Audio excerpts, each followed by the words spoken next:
በኮንስትራክሽን ስራ ነበር የሚሰራው። ወንድማችን በረከት ዮናስ በፊት ልክ እንደኛው መንቀሳቀስ፣ መስራት፣ መሮጥ የሚችል ወንድማችን ነው። እንግዲህ በደረሰበት አደጋ ምክንያት ከስራው ዓለም ወጥቷል። ስፔሻሊ በሳውዝ አፍሪካ ያላችሁ ሰዎች ከፊት ለፊት የለጠፍኩላችሁ የሾፕ ቱ ሾፕ እና ፍላሽ አካውንቶች አሉ። ተገኝ ወልዴ በዛ ስፍራ ይገኛል። ወደዚህ ስፍራ የላከንም እሱ ስለሆነ በኢትዮጵያ ውስጥ ሆናችሁ ደግሞ ወንድማችንን መርዳት ማገዝ የምትፈልጉ ሰዎች ካላችሁ ደግሞ ኢንቦክስ ልታወሩ አድራሻውንም መውሰድ ትችላላችሁ ማለት ነው። እንዴት ነበር ከዚህ በፊት ስራ መሰራው? እንዴት ነበር ያደጋ የደረሰበት? በኮንስትራክሽን ስራ ነበር የሚሰራው። በጂፕሰን ቦርድም በሌላ ቀለም በቀጠቀጥ ስራም ሰራ ነበር።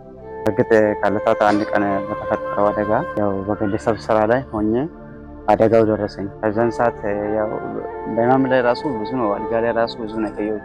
ወደ 2 ዓመት እስከ 6 ወር አልጋ ላይ ራሱ ያሳለፍኩት ታይማት ኦልሞስት አሁን እንደዚህ ከሆንኩ ራሱ 5 ዓመት ሞላኛል።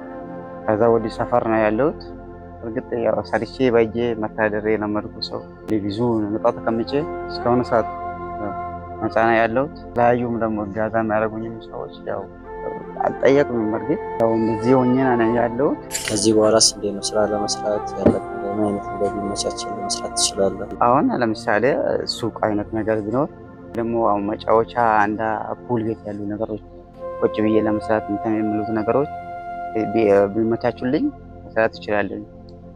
ይህ 8,000 ብር ወንድማችን ተገኝ ወልዴ የሚላከል። ሌሎችም ደግሞ በሳውዝ አፍሪካ ያሉ የአንተ ጓደኞች የሚያውቁ ሰዎች መልእክት አሰባስበው ይልኩላል። በቅርቡ ተመልሰን እንመጣለን። እናመሰግናለን። በጣም አመሰግናችኋለሁ።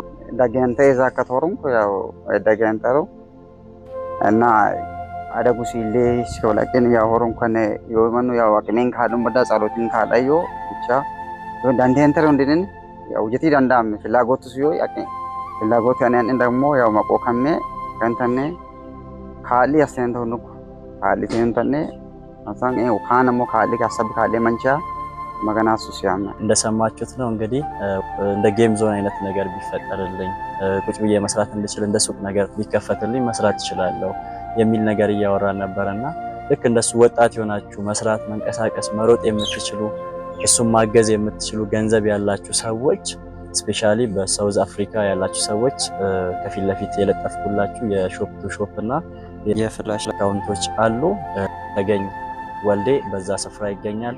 ከሱ ጋር እየተማከራችሁ እሱን ሰፖርት እንድታረጉ ወደ እሱ አካውንት ገቢ እንድታረጉ እሱ ደግሞ እዛ ጋር ያለውን ነገር አሰባስቦ ለወንድማችን ይልካል ማለት ነው። ወደዚህ ስፍራ የላከንም እሱ